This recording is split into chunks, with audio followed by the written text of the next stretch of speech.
Well, g'day Plantifyers, Jess here, and welcome to this month's episode of what I'm planting this month. Well, more specifically, what seeds am I sowing this month? So it is currently May 2025, which is mid-April. Not that you'd know it, I'm standing here in a t-shirt. It certainly hasn't gotten anywhere near cold yet, but it has cooled down somewhat, and we are getting some of the cooler season veg and flowers and fruit and whatnot into the garden. So here is a selection of all of the seeds that I am sowing this month. For those who don't know, I am located in the subtropics in Queensland, Australia, in the Sunshine Coast Hinterland. I'm in the foothills of the hinterland. So it's similar to zone 10B-ish if you're using the US zone system. So that means we can grow stuff all year round. We don't have frosts. There hasn't been a frost here in my memory, and I've been here 8 years. So we have a lot of leeway in what we grow. For example, I grow my tomatoes through the winter because that way they don't get eaten by a fruit fly before I can get to them. Anyway, let's have a look at what I'm growing. As per normal, I use a couple of different things combined to work out what I'm going to plant every month. These seed packets from the seed collection, most of my stuff here is from the seed collection. Not sponsored, just I use them and I find them usually pretty good. They have information on the back of the seed packet, these white ones, which tells you what months to plant, so that's quite easy and quick. I also use the regular vegetable month-by-month planting guide that I showed you last time, and my sowing calendar from the Plant What When website. I also sometimes refer to the planting guide in Organic Vegetable Growing by Annette McFarlane, which is an Australian gardening book. So, using all of that and my somewhat limited knowledge of being vegetable gardening for about 1.5 years now, I have decided on the following.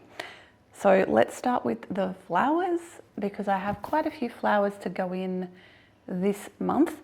I'm trying some new things and I'm using some old favorites. So I'm popping in a salmon baby nasturtium. Now I have plenty of nasturtiums in my garden already, but I really like the look of this color, so I wanted to get this one growing. I currently have red ones and orange ones and sort of a creamy colored one, but these ones look really pretty, so I'm going to give them a go. I also have some calendula. So this is Touch of Red Buff, so it's like a reddish orangey calendula rather than a yellow calendula. So I'm popping that one in this month as well. So those are kind of tried and tested. A few more that I like and know to grow well at this time of year are some violas. I've got 2 lots of viola seeds here. I already have a bunch of violas growing. I got some at the garden centre because it was my birthday and I just fancied getting some colour in the garden quickly rather than waiting for seeds. So there's a bunch of different colours out there already, but I wanted to try these too. So this is a Rococo frilled mix, or Rococo, and this is a Bambini mix.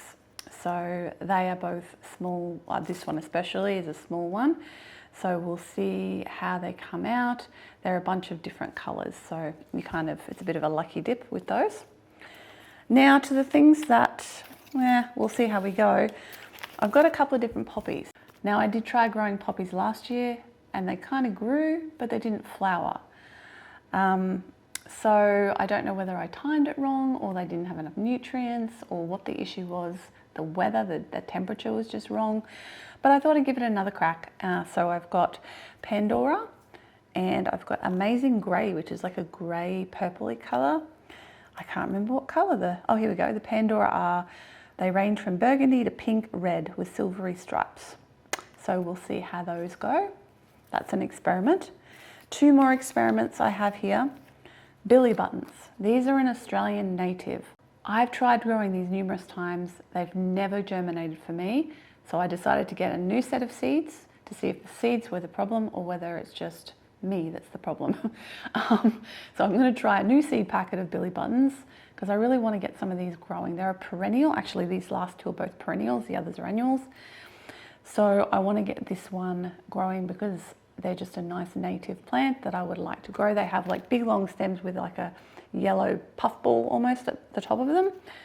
And the last one is Black-Eyed Susan, Sahara Black-Eyed Susan. So they are kind of autumnal colours. It says it's poor soil tolerant, which is great because I have poor soil. So maybe I can put this somewhere that's not in my good garden beds. So we'll see. I would like something that will flower regularly that I can put in one of my ornamental beds. So that's what the plan is for those ones if they germinate for me. So that's the pretty flowers, some of which are, as I said, an experiment, some of which are kind of tried and true. And the top ones, the viola, the nasturtium and the calendula, they can all go in my food garden because they're all edible flowers. I must apologise for my voice today. It is not playing the game. So you get husky voice Jess today. Sorry about that. I've got some herbs too. So we've got 2 lots of herbs. I've got some dill because I sowed dill last month, but they did not germinate, or like one of them germinated, and I need more dill for pickles. So we need to get some more dill going on. So we're going to give them another try.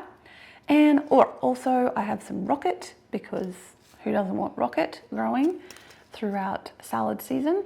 So, which here is winter, ironically. So I've got some rocket to pop in as well. Okay, so that is the flowers and the herbs. Now let's get to the veg. So I don't think I have any fruit. Oh, well, one thing I do actually have, which is over here, are some strawberries that I got at the market this weekend, and they are locally grown, so they're grown very close to where I live. I have no idea if these seeds will breed true to type. I know that oftentimes commercial varieties are hybrids, so they might not even be viable. But you know what? Gardening's an experiment, and these berries are so bloody delicious that I'm going to try. I'm going to try to save and germinate some of these strawberry seeds. So I'm actually going to sow some of them this month because strawberries tend to fruit through the winter here and grow through the winter. Summer's just too hot for them. So I'm going to try that, and I'm going to save some of the other seeds, and we'll see if they do anything. They might not, but if they do, I'll be a very happy girl. Right, veg. Okay, so let's start with some of these. I've got sugar snap peas, Cascadia, and snow peas, Oregon sugar pod. I've already planted some of both of these. The packets are already open. But last year I made the mistake of planting all of my snow peas at the same time and then forgetting to succession plant, and I ran out much earlier than I would have liked. So I'm remembering to succession plant my sugar snap and snow peas this year. Please give me a round of applause. Thank you. So we're going to get some of those in the ground. I also have some broad beans. I'm probably a little bit late with these, but it's been so hot that I didn't really want to put them in. I have 2 types. I have a bunch more that I'm going to put in next month. See how they go. Oops.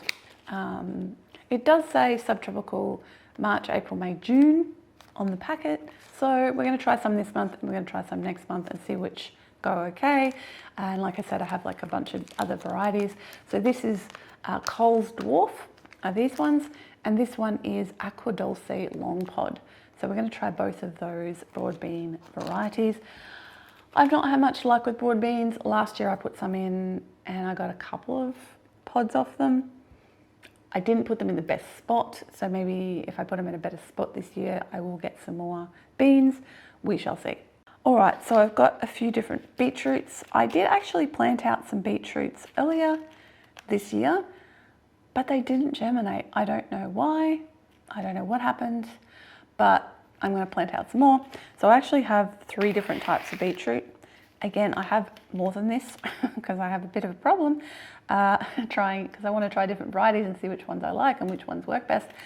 So I'm going to plant more next month, and I'll tell you about them next month. But for this month, we're putting in beetroot Early Wonder, a deep red flattened globe shape. We're going to put in beetroot cylindrica, which is a longer one, kind of more like a carrot, I think. And we're going to put in beetroot red devil. So we'll see how these 3 go. I also have some turnips that I'm going to put in. So purple top white globe turnips are going to go in. Good time for them now as well. All right, Finally, we have some greens. So I've got some mustard greens, tender greens. We have a bunch of mustard greens growing at the moment. They're doing really well. Very happy with them. Again, that's a succession planting. I also have some mustard green red giant. So these are red maroon version of mustard greens. I'm excited to get them in and see how they are. And then finally, I've got some silver beet, some rainbow chard, and some cabbage, Chinese pak choy. I think I have some pak choy seedlings in the garden at the moment, but again, it's the cool growing season and I'd like to get more of them in so we can have more over time. This month I have also sown some carrot and parsnip seeds, and I've actually done them in rows because I wanted to try the board trick I've seen around a bit online, which I'll show you at the end of this clip. So making a couple of rows for my carrots and also some parsnips. And I did actually do this earlier, late April, but they didn't really germinate. So I'm trying again this month and hoping that I'll get more luck this month. Wetting down the soil, making sure that it's all nice and moist and ready for planting. Because of course, if you try to plant carrot seeds and then wet down the soil, all the seeds will just go into these little puddles and get washed around. So you need to wet the soil down first.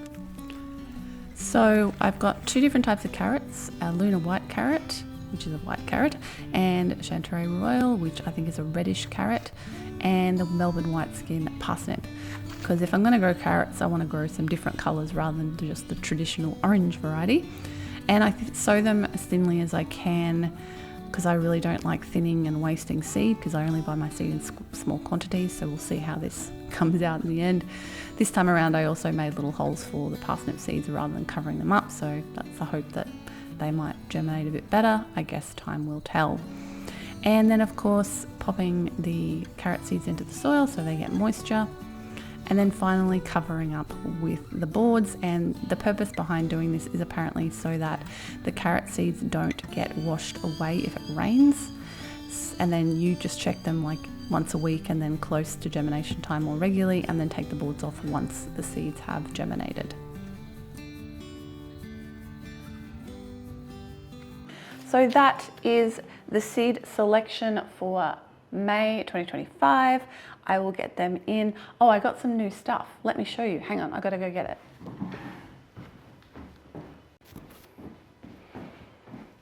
And I'm back. All right, so we got two new seed sowing things. I've got my sieve that I bought so that I can sieve my potting mix, seed raising mix better. It's got nice little small holes, because I tend to find the seed raising mixes that you buy, or even the potting mixes you buy, they just have huge chunks in them, and I don't know, they're just wasting our money, I think. So to make my own, I've got that, and I've got these, which are new to me. They're the type that have the holes in the bottom. Can you see the holes in the bottom there? So the idea behind these apparently is they're better for the roots, I think. Don't quote me on that, but I was running out of containers because I'm trying to sow so many seeds each month, so I decided to get some of these to try. And I like these because I can do sort of rows and put like one tag in and then do a couple of rows, or I can break it up a bit. And they're a decent size, so they're decently deep. I don't particularly love using those really small seed trays. I find they dry out really quickly, especially over the summer, which is not great in our climate because it's so hot, they dry out really quickly. So I prefer to use stuff that's a little bit bigger. It also means that you don't have to pot them up so early or like thin them out so early, because you've got a little bit more growing space, which, because I'm a bit absent-minded, is very helpful. So that's why I like using the slightly bigger seed tray sizes. So yes, that is all for this month. I will be again coming back next month with another what I am sowing, and next week we will have a what I am growing video where I'll show you what's growing in the garden right now, so make sure to subscribe if you would like to see that. Thank you so much for watching, and I will catch you in the next video. Bye for now.